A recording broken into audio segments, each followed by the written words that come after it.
The marketplace of sorrows. The air was thick with noise and heat. Strange smells floated through the crowded market. Aliens of all shapes and sizes shouted, bargained, and laughed. Shiny lights blinked from signs above the shops, and the ground trembled from large footsteps of giant creatures walking past. Jace Carter walked slowly through the marketplace. He was a human, tall, lean, wearing a dark jacket and carrying a small bag. He was not here to shop for fun. He needed a part for his ship. The engine was broken, and without the right part, he couldn't leave the space station. He had been in alien markets before, but this one felt different. It was called the Marketplace of Sorrows, and now he understood why. It wasn't just a name. It was a feeling. People looked broken here, eyes full of fear, heads lowered, chains rattling. He walked past a row of cages. Inside, beings were locked like animals. Some looked up with empty eyes. Others just stared at the floor. Slavery, still legal in some parts of the galaxy. Jace hated it. He was about to turn away when he heard it. "Please, help me." The voice was soft, almost a whisper. Jace stopped. He turned and looked toward one of the smaller cages. A girl sat inside. Not human, but close. Her skin was a soft silver blue, and her hair was long and dark. Her eyes glowed gently like moonlight. She looked very young, maybe 17 or 18 in human years. She grabbed the bars with shaking hands. "Please," she said again, her voice trembling. "Don't let them take me. He's coming. The Tycoon. He wants to buy me." Jace blinked. "The Tycoon." She nodded quickly. "He buys rare species. He destroys everything. Please, I escaped him once. If he takes me again, I won't come back." Jace looked around. 2 tall guards with weapons were walking toward them. They were rough, with sharp armor and glowing red eyes. "I can't help you," Jace said quietly. "I'm not." "Please," she begged again. "You're human. He won't fight a human today. You can stop this." The guards were closer now. One of them pointed. "Step back, human. She is property of Sector Trade." Jace's heart beat faster. He looked into the girl's glowing eyes. There was fear in them, but also something else. Hope. He didn't even know her name. "This is insane," he whispered to himself. Then he raised his voice. "Wait. I want to buy her." The guard stopped. They looked at each other. "You want this one?" the taller guard asked.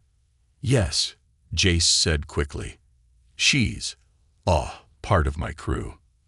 I lost her in a bet. I'm buying her back." The guard narrowed his eyes. "You have credits." Jace pulled out his credit chip. "Right here." The guard hesitated. The Tycoon placed a hold on her. "He'll be here in minutes." "Then you'd better take my offer fast," Jace said, trying to sound confident. "You know the Tycoon never pays fair." The second guard looked unsure. "What do we care? He's always yelling." "Take the credits." They grabbed Jace's chip and scanned it. The tall guard opened the cage. The girl stumbled forward and grabbed Jace's arm. She was shaking all over. Her skin was cold, like snow. "Walk," Jace whispered. "Fast." They moved through the crowd. Jace didn't look back. Behind them, a loud alarm began to ring. "Someone has noticed," the girl said in a low voice. "He knows." Jace turned into a side alley and pulled her behind a crate. "What's your name?" he asked. "Elira," she said, breathing hard. "Thank you. Thank you for saving me." "I didn't save you yet," Jace said. "Now tell me, who exactly is this Tycoon?" Elira looked up, her eyes glowing brighter now. "He's the richest collector in the galaxy. He collects rare life forms. He doesn't buy them to free them. He puts them in cages. He experiments on them. My people can sense truth and lies. He wants to use that." "You can sense lies?" Jace asked. She nodded. "Yes, and I know you're a good person, even if you don't believe it." Jace frowned. He didn't like hearing that. We have to leave this station. Fast. Elira looked up at the sky windows above. He's already here. Just then, a deep shadow passed over the alley. A ship, a giant black one, landed on the far side of the market. People began screaming and running. Heavy metal doors opened with a hiss. Elira grabbed Jace's hand tighter. He's coming. Jace looked around. He had seconds to make a choice. Run, hide, fight, or give her up. He didn't know why, but he made his choice. He ran toward his ship, pulling Elira behind him. And behind them, the Ruthless Tycoon stepped into the marketplace. The deal with danger. The ship's engine roared to life as Jace Carter slammed the door shut behind him. The cargo ramp lifted, sealing them inside. Outside, the marketplace was full of shouting and sirens. The Tycoon had arrived, and chaos had followed. Elira sat down on the cold floor, her arms wrapped tightly around her knees.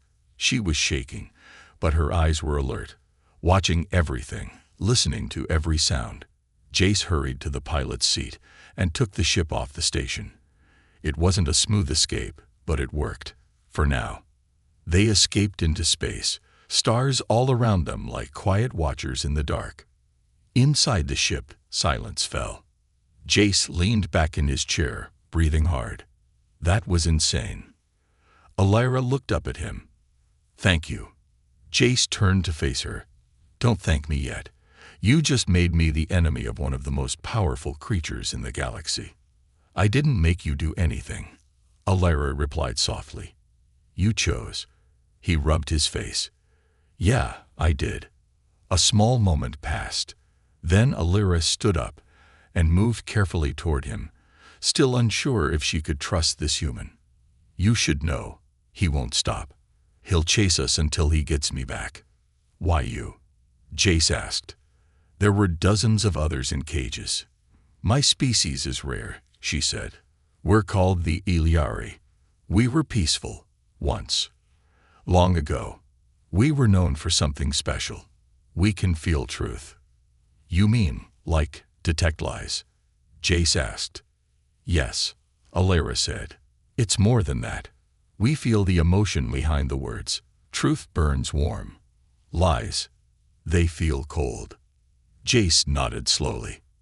And that makes you valuable. It makes us dangerous to people like him, she said.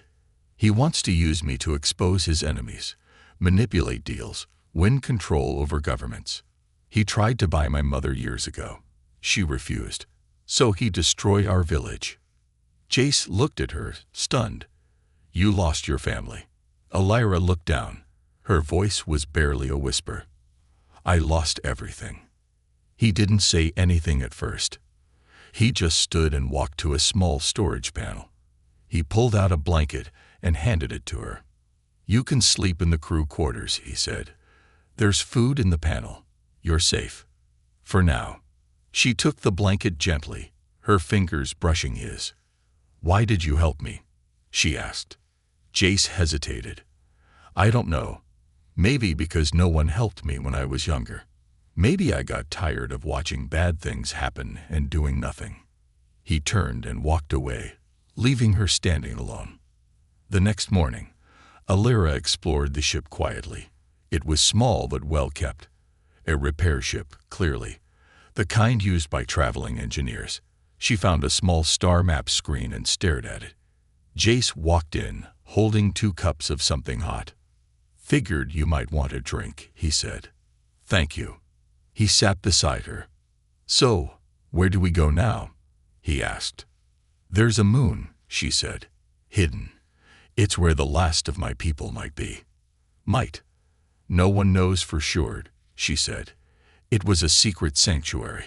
Only a few were told its location. My mother gave me the coordinates before the Tycoon's men found us. Jace looked at the star map. That's deep in outlaw space. I know. It's not safe. Pirates. Asteroid fields. Space storms. I know, she repeated. But it's my only hope. Jace sipped his drink. Then we'll go there. Elira looked up, surprised. You will? I'm already a target now, he said with a smirk. Might as well finish what I started. But they weren't alone. Far behind them, a dark ship floated in silence. No lights, no sound, just a silent shadow in the endless night. Inside, a bounty hunter sat in the pilot's seat, eyes locked on Jace's ship through a long-range scanner. He was paid well, very well, to track down any stolen property. And this target was special. The Tycoon had promised him a bonus if he brought Alira back alive. The bounty hunter smiled. Found you. He turned on the stealth drive. Back on Jace's ship, Alira sat in the engine room. She placed her hands on the floor, closed her eyes, and breathed deeply. Jace found her like that, and watched quietly. What are you doing? He asked. Listening. To what? The ship, she said softly. To you. To the stars. Eliari feel more than truth. We feel life. Jace smiled. You're strange. So are humans, she replied. But I think I like strange. Jace paused. Alira, if we go to that moon and your people aren't there, what will you do? She looked at him. Then I'll still be free. And maybe that's enough. Before he could answer, the ship's alarm beeped.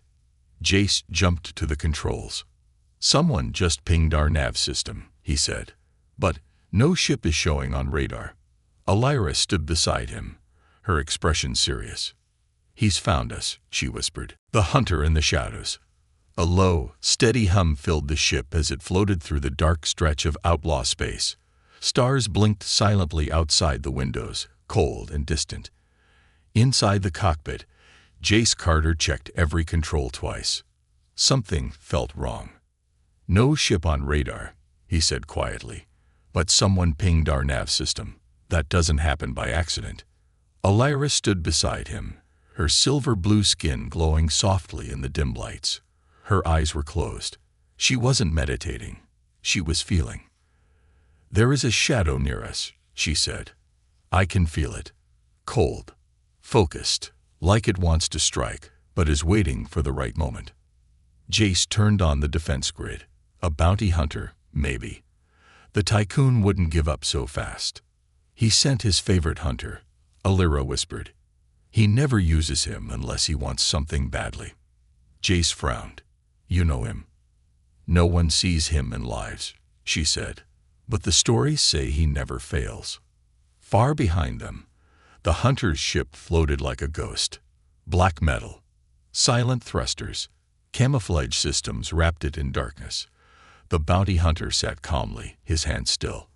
He didn't need to rush. He studied Jace's ship, watched its every move. He had already locked on its heat signature. Soon, the time would come to strike. He activated a small probe. It detached silently and followed the ship like a shadow, watching, waiting. On board, Alira walked through the narrow hallway of Jace's ship. The walls were covered in tools, wires, and blinking lights. She paused at the engine room and sat on the floor again, pressing her palms against the metal. She whispered, "Listen." The ship responded with soft vibrations, a quiet hum, but underneath it, there was something else. A pulse, not from the ship, but from something outside. Her eyes opened. We are being followed. She rushed to the cockpit. There's a probe. It's small. I can feel its movement through space, like a mosquito in the dark.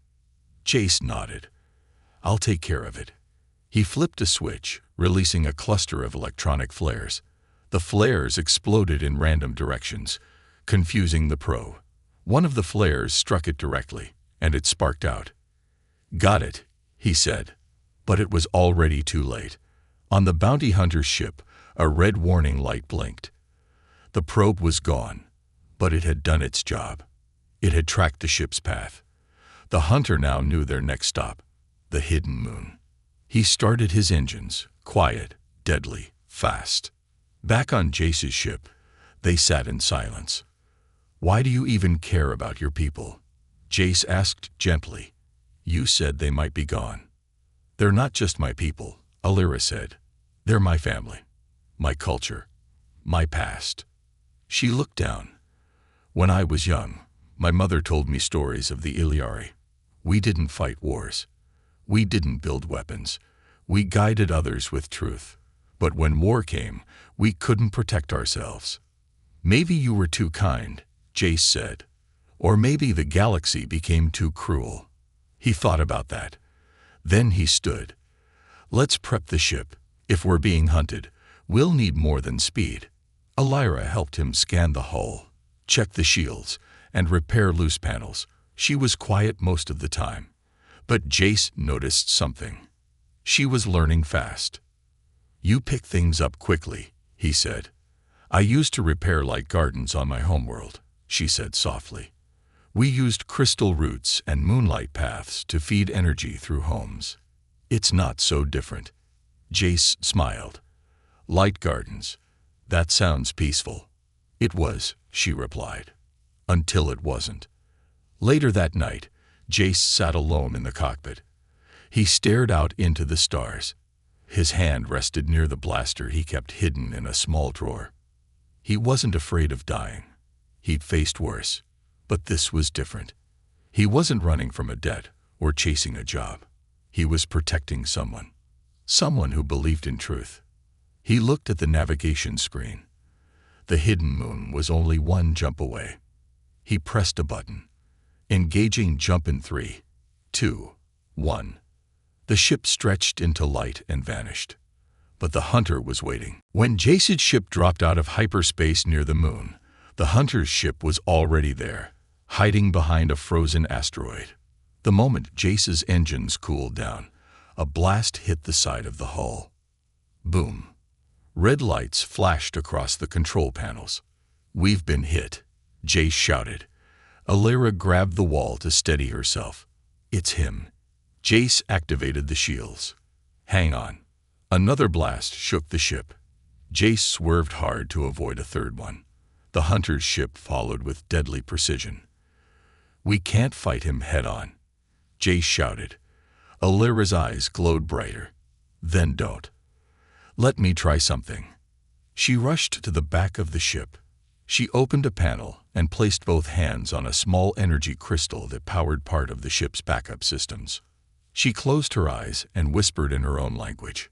The crystal began to glow. Then hum. Then pulse. Jace felt it from the cockpit. What are you doing? I'm tuning the ship, Elira called back. To my emotions. My fear. My will. The ship responded. It moved smoother. Faster. It danced. Jace flew through ice fields and gravity pockets with new precision, the ship twisting like it was alive. The hunter fired again, but missed. Nice trick, Jace said, sweat running down his face. Elira smiled weakly. We still have one problem. What? The hunter is not trying to destroy us. He's trying to wear us down. He wants to take me alive. As the moon came into view, glowing dimly in the distance, the hunter made his final move. He launched a grappling beam. It caught the ship by its tail and began pulling it in. Jace's ship screamed under the force. Jace looked at Elira. What do we do now? She looked back at him, her face calm despite the danger. Now we fight back, but not with weapons, with truth. The hidden moon and the secret past. The grappling beam pulled Jace's ship slowly toward the hunter's dark vessel. The engines whined. Metal creaked under pressure. Inside, red lights flashed and warning sounds filled the cockpit. Jace gritted his teeth. We can't break free. The ship's too tired. That hunter's going to reel us in like a fish. Elira stood beside him, breathing hard, her silver blue skin glowing brighter in the red light. But her voice was calm. There's one more thing we haven't tried. Jace looked at her. You're not thinking of surrendering, are you? No, she said. I'm thinking of outsmarting him. She ran to the back of the ship and opened a small control panel.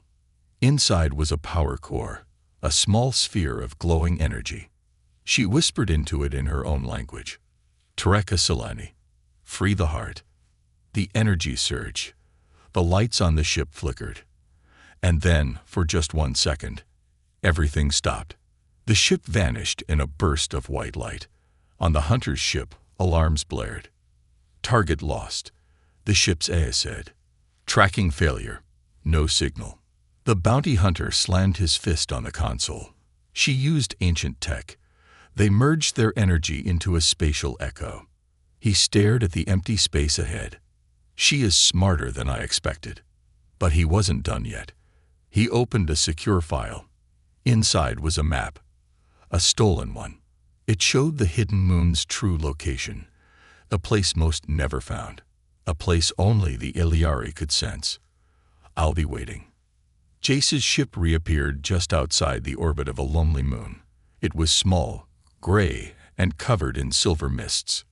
No cities. No lights. No signals. Is this it? Jace asked. Elira stepped forward. Her hands trembled. Yes, I feel something. Like a voice calling from deep inside. They landed on a rocky plateau. Mist curled around the ship like soft fingers. It was cold, but quiet. Elira stepped out first. Her bare feet touched the ground, and her eyes closed. I feel them. Not many, but someone is here. Jace followed her down a narrow path between sharp rocks and old crystal trees. The trees were tall and dead-looking, but some still held a faint glow, like they remembered sunlight. Elira led them to a round stone door hidden behind a fallen pillar. She placed her palm on the surface. The door glowed, then slid open with a low hum. Inside was a quiet chamber. Round, smooth walls, symbols etched into stone. At the center stood a glowing crystal tower, cracked but still alive. Elira dropped to her knees. This is the heart chamber. My mother brought me here once. Long ago. Jace walked slowly, reading the symbols. What is all this? Elira stood and touched the crystal. It lit up, and a figure appeared above it. A hologram. A woman with long silver hair and eyes like Elira's. Mother, Elira whispered. The hologram began to speak. It was in the Iliari tongue, but Elira translated as tears welled in her eyes. To my daughter, Elira, if you see this message, it means I am gone. Our people have been hunted, our home destroyed.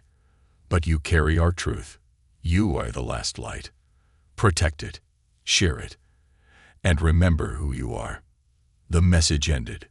Silence returned. Elira wiped her face. She knew this would happen. She left this for me, to give me strength. Jace stepped closer. There are no people here, just ruins. What do we do now? But then, a sound. Footsteps. They turned. From behind a stone wall, a figure appeared. Small, thin, eyes wide. A child. Silver blue skin. Elira gasped. That's an Iliari child. The child stared at her. Then others appeared. 3, 5, 10. All hiding. All afraid. Elira stepped forward slowly. You're not alone anymore, she said gently. I've come home. An old Iliari woman stepped out from behind the group. She carried a long staff and wore a torn white robe. You speak truth, child, the elder said. I remember you. Elira, daughter of Malus. Elira dropped to her knees. I thought you were all gone. We have hidden for many years, watching, waiting, hoping one of our kind would return with the light. The elder touched Elira's face. You are the last flame of our heart, and now you've brought hope. Jace watched from the side, unsure of what to say. He didn't belong here. But then the elder looked at him. You are the human who risked all to save her. I guess I am, Jace replied. She smiled. Then you are welcome too. But before anyone could rest, Elira froze. Her eyes went wide. She looked up at the sky. No. Jace followed her gaze. High above, in the cloudy sky, a dark shadow began to grow. A ship, huge, black, silent. The bounty hunter had arrived. Panic spread through the ruins. The children ran. The elders shouted orders. Jace grabbed Alira's hand. "We can't fight that ship. Not with crystals and memories." "We don't need to fight it," Alira said. "We need to reveal it." She looked at the heart crystal. "I'll use it to broadcast the truth. To every channel. To every planet." "But how?" Jace asked. "I'm Ilari," she said. "Truth is our power." The capture and the test. The shadow of the hunter's ship stretched across the hidden moon like a dark storm. It hovered silently, powerful, and patient, above the sacred ruins of the Ilari. Inside the ancient heart chamber, the soft glow of the crystal began to dim as fear spread among the survivors. The children cried, hiding behind the broken walls. The elders whispered ancient prayers, but Alira stood tall, her eyes locked on the sky. "He has found us," she said. Jace stepped beside her. "We need to leave." But Alira didn't move. "If we run again, the galaxy will never hear the truth. He'll silence us forever." The elder Iliari, holding her staff, spoke softly. "Then it is time. The trial of truth must begin." Jace blinked. "The what now?" The elder looked at him. "Our people have one final gift left, our ability to speak truth in front of the stars. If Alira can connect to the heart crystal fully, she can broadcast a message across the systems. It will reach courts, leaders, rebels, everyone. The Tycoon cannot hide from truth." "But what's the catch?" Jace asked, already sensing a problem. "She must open her mind completely," the elder said. "Even a single doubt can break the bond. And if the hunter captures her before the truth spreads, he will erase everything." Above them, the bounty hunter stood on the deck of his ship. His helmet reflected the image of the moon below. His voice was quiet, but full of confidence. "Prepare drop units," he ordered. "Bring her alive. Kill anyone who resists." A row of armored soldiers stood ready, eyes hidden behind cold visors. Back in the heart chamber, Alira placed her hands on the ancient crystal. It began to glow again, brighter this time, as if recognizing her. The ground trembled. The energy rose like a wind. Her hair floated around her face. Her voice changed, stronger, deeper, older. "I am Alira of the Iliari, daughter of Malus, speaker of truth." The chamber responded, lighting up with ancient runes. Jace shielded his eyes from the brightness. Alira began to speak, to everyone. Across distant planets, on space stations, inside dusty courts of corrupt alien lords. Screens lit up. Alira's face appeared, her voice clear. "To all who hear me, the Tycoon buys life and destroys it. He cages the innocent. He hunted my people for our gift, the gift of truth. No more. We are not objects. We are not trophies. We are alive. And we remember." The signal spread like wildfire. But just as the broadcast reached its peak, the roof above them exploded. Boom.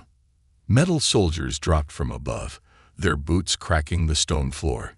Energy rifles pointed in all directions. Alira fell backward, the crystal's light dimming. Jace jumped in front of her, weapon drawn. The bounty hunter dropped down last, calm, slow like a king entering his court. "You've made quite a mess," he said, his voice muffled behind the mask. "Let her go," Jace growled. The hunter raised a finger. "She belongs to the Tycoon. She belongs to no one." Alira shouted, stepping beside Jace.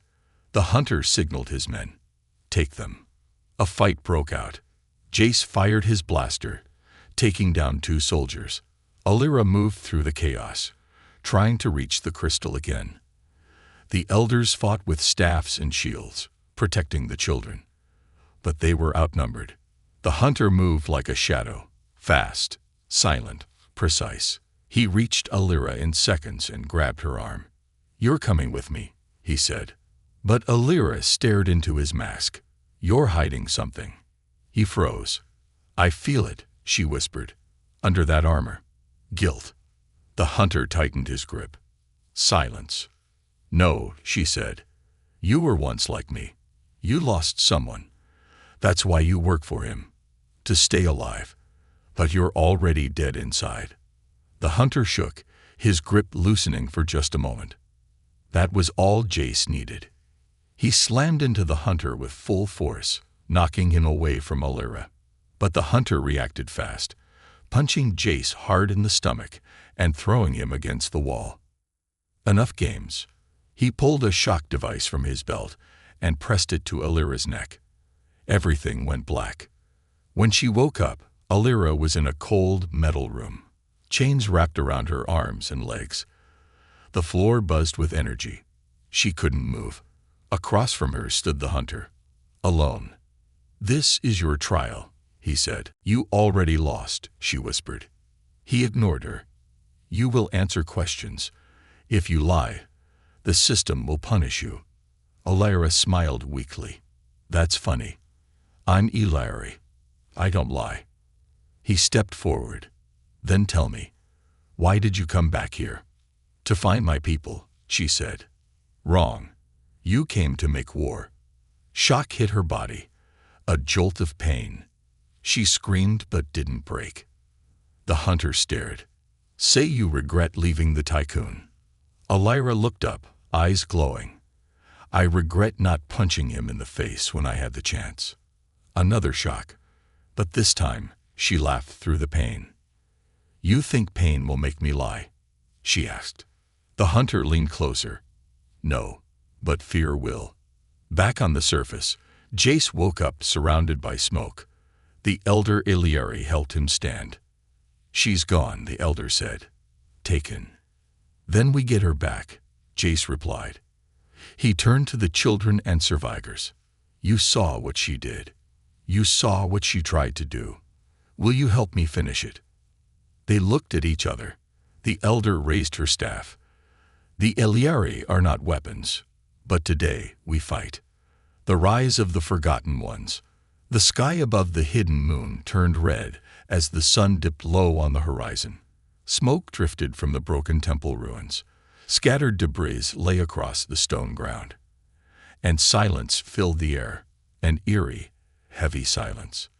But beneath the surface, in the ancient caves of the Iliari, something was changing. A fire had been lit. Jace stood before the gathered Iliari.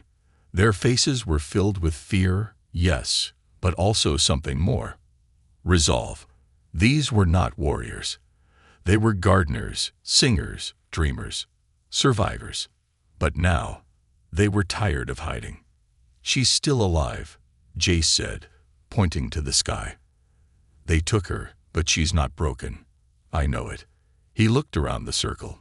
You all saw what she did. You heard her message. The whole galaxy did. The elder Iliari stepped forward, holding a glowing crystal rod. Alira reminded us who we are. She awakened our ancient truth, and that truth can no longer stay silent. We will go with you, she said to Jace. We will not hide again. One of the young Iliari boys stepped forward, holding a small energy slingshot. I want to help too. Jace smiled. Then let's do this. High above, on the bounty hunter's ship, Alira sat chained in a circular room surrounded by white light. Every time she tried to close her eyes, the lights grew brighter. Every time she thought of escape, the floor shocked her back to reality. But her spirit didn't break. She stared at the hunter, who stood just outside the energy barrier.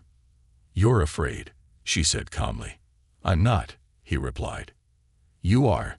You wear that mask to hide your face. But I can still feel you. You lost someone. Maybe a daughter. Maybe someone you couldn't save. So now you follow orders to forget it ever happened. The hunter remained still. Alira continued, her voice soft and steady. You think if you obey the Tycoon, the pain will stop. But pain doesn't leave. It only grows. She placed her hand on the energy barrier.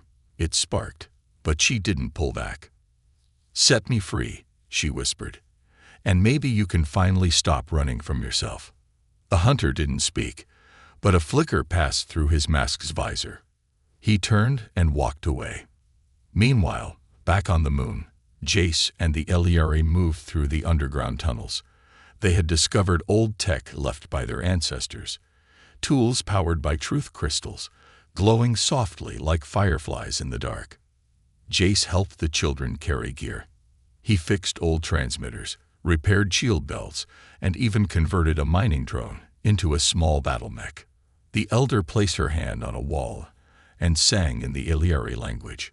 A hidden panel opened, revealing a secret hangar. Inside was an old Eliari starship, sleek and silent. Jace's eyes widened. "Can this thing fly?" "With a little love," the elder said. "And a human mechanic." Jace grinned. "Then let's wake it up."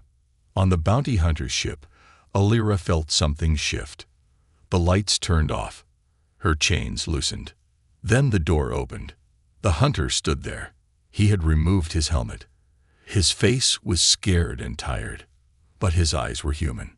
"You were right," he said. "I lost my daughter. The Tycoon promised me a way to bring her back, but it was a lie." Alira slowly stepped out of the room. "What will you do now?" He handed her a control disk. "Shut down the security. Free the others. And then, finish what you started." Back on the hidden moon, the Eliari ship lifted off the ground. It was old, but it hummed with purpose. Jace sat in the pilot's seat, the elder beside him, and the children strapped into seats behind them. A small army of survivors, flying toward a future they weren't sure they'd survive. But they weren't afraid anymore. They had truth. Alira moved through the bounty hunter's ship, releasing cages one by one. Inside were dozens of others, captives from across the galaxy. A reptilian girl, a furry boy with 4 arms, but giant who cried softly. "You're free now," she told them. The bounty hunter activated the landing platform. "You have one chance," he said to Alira. "The Tycoon's ship is already on the way." "Then we'll face him," Alira said. "Together." In deep space, the Tycoon's massive flagship moved like a black fortress. Inside, he smiled as reports came in. "The Eliara girl has been located. Prepare the mind cage," he said coldly, "and send a message to the council. The galaxy will soon kneel." But even he didn't know what was coming. The Eliari ship exited warp speed above the hunter's ship. Jace activated comms. "Alira, are you there?" Her voice came through. "I'm here, and I'm ready." Jace's heart jumped. "We're coming in hot. Time to make some noise." As the Tycoon's ship appeared from hyperspace, alarms echoed across all 3 ships. The battle had begun. Jace piloted the Eliari vessel into position. The bounty hunter's ship, now fully under Alira's control, opened its cargo bays. Freed captives poured into escape pods, scattering across space. The Tycoon's ship launched fighters. Jace turned to the elder. "This might be our last ride." She smiled. "Then let it be one the galaxy never forgets." Inside the Tycoon's war room, screens lit up. Multiple ships approaching.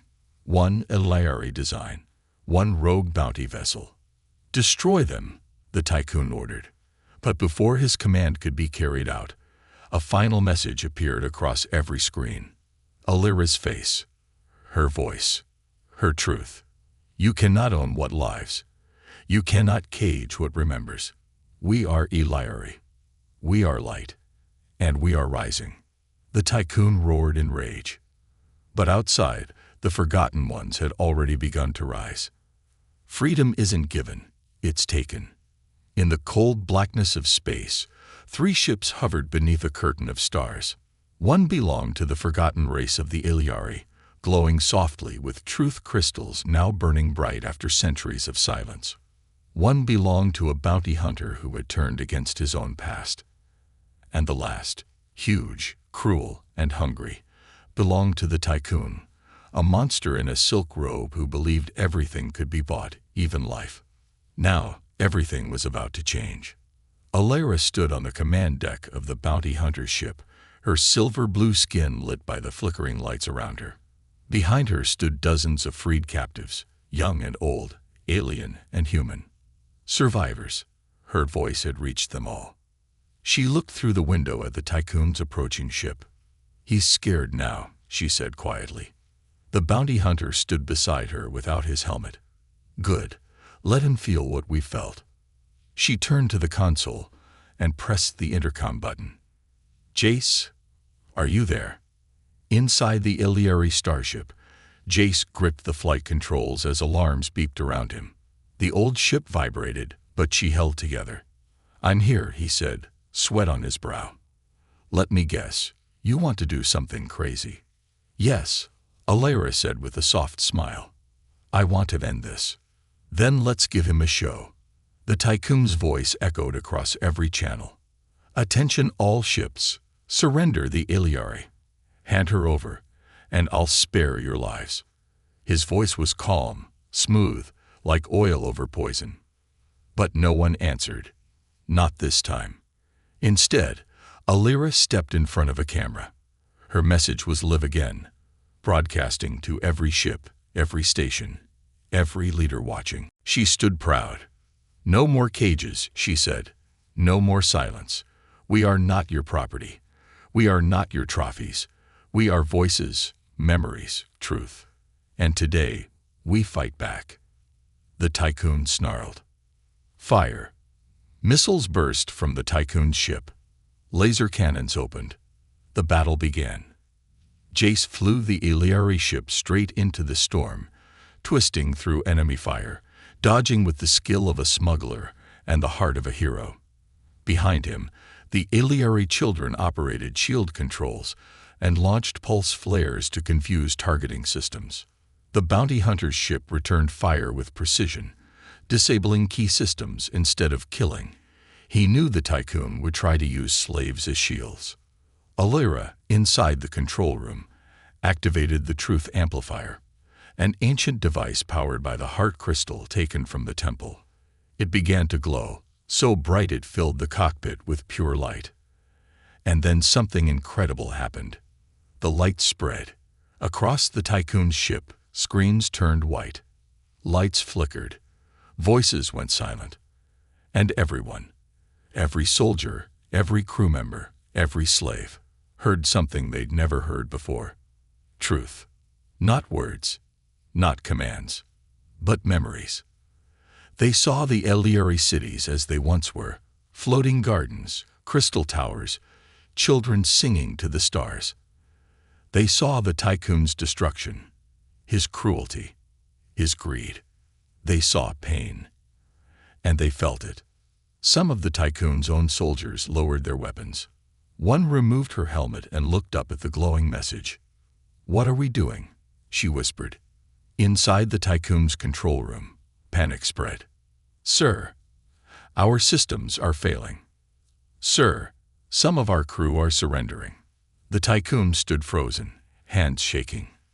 "No, this isn't real. This isn't possible." He slammed the shutdown button. But the truth crystal kept broadcasting. He pulled his plasma pistol and aimed it at the screen. And then, the bounty hunter appeared behind him. Without a word, he took the pistol from the Tycoon's hand. The Tycoon turned, eyes wide. "You?" The hunter looked down at him, face calm.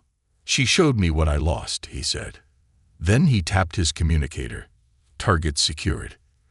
Later, aboard the Iliari ship, Alara and Jace stood together as stars drifted by outside. The Tycoon had been captured and sent to stand trial before a galactic council. His crimes, once buried by bribes and fear, were now shown across the galaxy. His wealth could no longer buy silence. Leaders from many species began to question old laws. Slave markets were shut down. Captives were freed. A wave of change had begun. And it all started with a girl in a cage whispering, "Please help me." Alara sat quietly near the heart crystal, which now rested in the center of the ship. The bounty hunter walked in, holding a small box. "I believe this is yours," he said. Inside was a crystal pendant, one that had once belonged to Alara's mother. Alara took it gently. "Thank you." He nodded. "You showed me what I had forgotten. My daughter would have been proud of you." Then he walked away, vanishing into the shadows once more. Jace walked in after. "I guess this is goodbye," he said. Elira turned to him. "Why?" He blinked. You have your people now. Your path." She smiled. "And you're part of it." He sat beside her, quiet for a moment. "So, what now?" Elira looked out at the stars. "Now we rebuild. Not just homes, but trust, hope, and peace. We teach the galaxy that truth isn't a weapon. It's a light." Jace smiled. "Sounds like a long journey." Elira nodded. "Good thing we have a good pilot." And with that, the Eliari ship turned toward a new system. Not to run, not to hide, but to rise. Because in a galaxy built on lies, truth had finally found its voice. And this time, it wasn't asking for freedom. It was taking it. The end